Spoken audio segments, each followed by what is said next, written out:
Não, bom, nós estamos vendo explodir crises, né? Crises aí em todas as partes do mundo, Índia, Paquistão, de repente, né? Para pensar, os dois têm bomba atômica.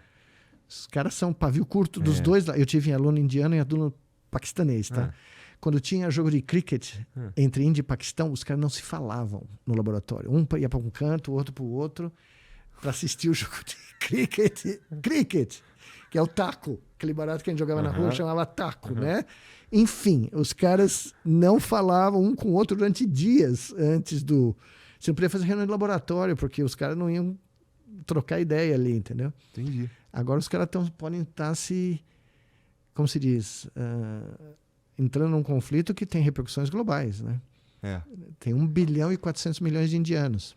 Mas é interessante o jeito que... as palavras que tu usa para dizer que a nossa agência está diminuindo porque a gente... E é basicamente porque a gente está delegando as nossas funções a uma parada digital. Isso. Cada vez mais e de uma maneira, cada vez mais facilmente, inclusive.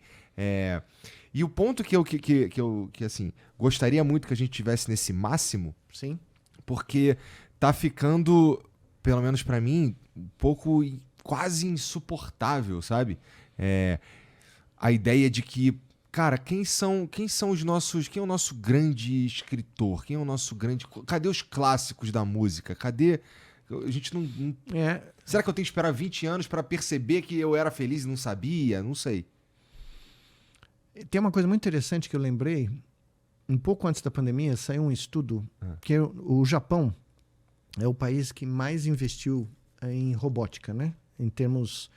existe quase que uma panaceia, uma obsessão no Japão de criar robôs humanoides, que parecem com a gente. Então tem gente que se especializa na face do robô, só isso. O cara tinha acho que era Geminoid o nome, era um robô que o cara não estava nem aí se o robô andava, pulava, fazia qualquer coisa, mas ele tinha que parecer um ser humano. Então ele se especializou nisso. Pois bem, a lógica do investimento tão grande do Japão, a lógica econômica de se investir em robótica em Tsukuba, em várias universidades famosas lá, era que, do ponto de vista econômico, seria muito importante.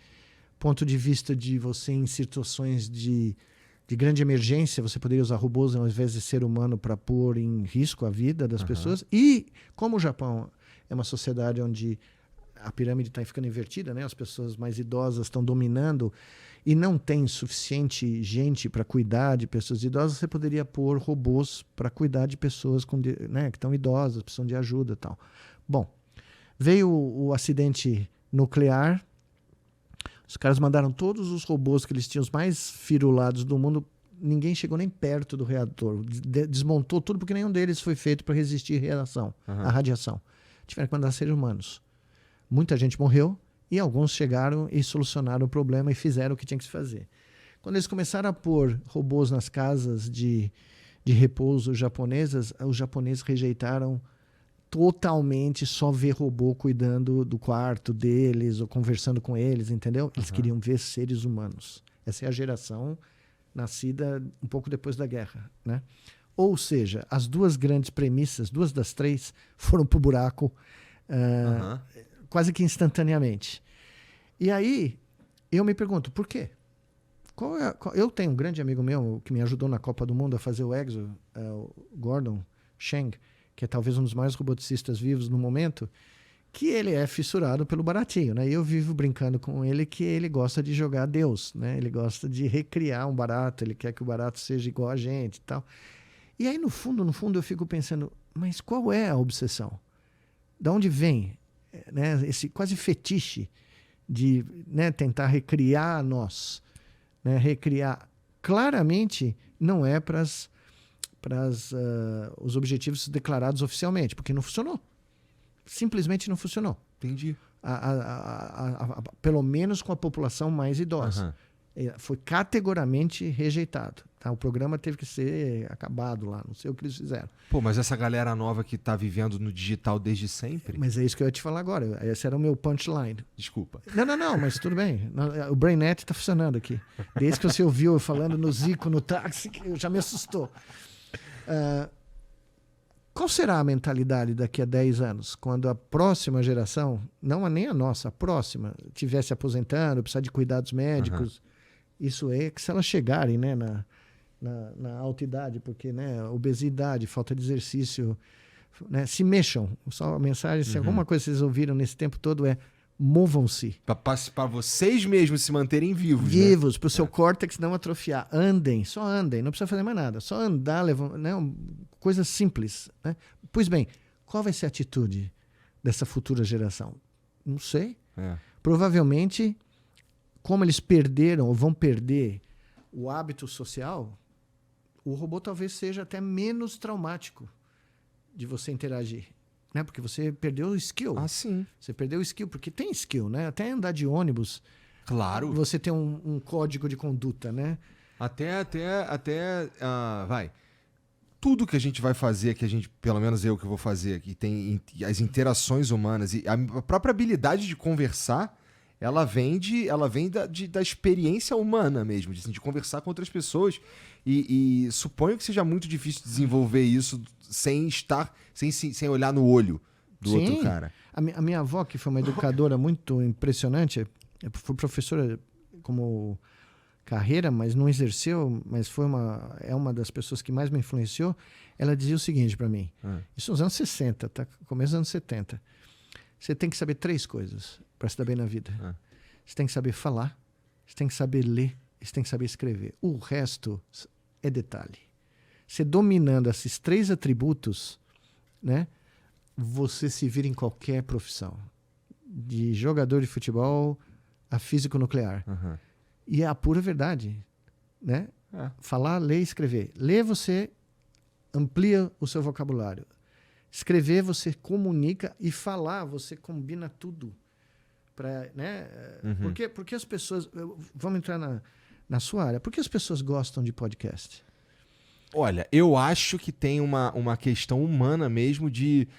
eu acho que parte não se conversa mais tanto quanto se conversava. E eu acho que, bom, como a gente conversou como espécie ao longo da nossa história, e por boa parte essa era a única forma de passar conhecimento ou sei lá. Eu soube por um fato que tinha gente na cidade de Passos, em Minas Gerais, que fazia faxina ouvindo a gente conversar aqui no Flow. Que legal. É brincadeira, não? O dia inteiro fazendo faxina, porque aparentemente essa pessoa tinha um toque, né, de faxina. Tá. Mas como tinha que fazer, porque não tinha como, né? O núcleo ambíguo aqui fica aqui dentro.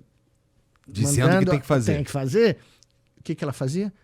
Ouvia nós conversarmos por horas aqui no podcast. Aí, o que você falou é uma das teorias que eu tenho.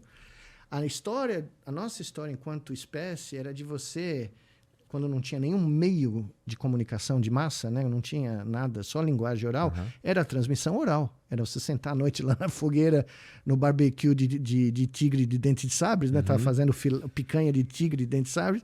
Você contava as histórias. E essas histórias eram literalmente a cultura que era transmitida de geração por geração. Então, a história que seu avô te contou, você contava para os seus netos. E essa é a tradição que se desenvolveu. Por isso que o rádio teve um impacto, como o Marshall McLuhan fala sempre, né? Toda vez que eu menciono o nome dele, tem um cara que vai lá no seu canal e fala: o Miguel não entende porra nenhuma de Marshall McLuhan. Essa aqui é dedicada para ele, tá? Apesar de eu ter lido os livros. Eu li os livros, cara. O cara fala: o rádio foi um choque. Porque aí o dia inteiro você ligava o barato e você via uma dinâmica de conversa de fogueira, de cozinha, né? Da casa da família. E como não tem isso mais, você não senta na cozinha para conversar com os seus pais, com sua mãe, com sua avó. Eu sinceramente acho que a explosão de podcasts e modernos é essa. É você poder relaxar, esquecer do mundo e ouvir uma conversa. Como se fossem seus familiares contando um caos ou contando E tem gente mostrando que não precisa ter nem a imagem. Sim. Porque, né? Uma boa parte da galera que consome o Flow, eles não estão assistindo. Não estão vendo a imagem. Estão no carro, estão no automóvel, né? Ou fazendo faxina. A da faxina é impressionante, porque era repetitivo, né? Então, eu fico pensando...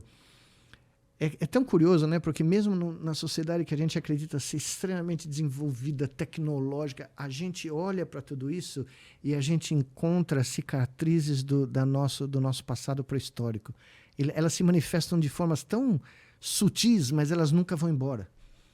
E Esses pequenos resquícios de humanidade é que ainda me dão esperança. Que uma hora alguém vai acordar e vai falar: era tão bom lá atrás, quando eu sentava na cozinha e Dona Lígia me contava as histórias de Tatuí, né?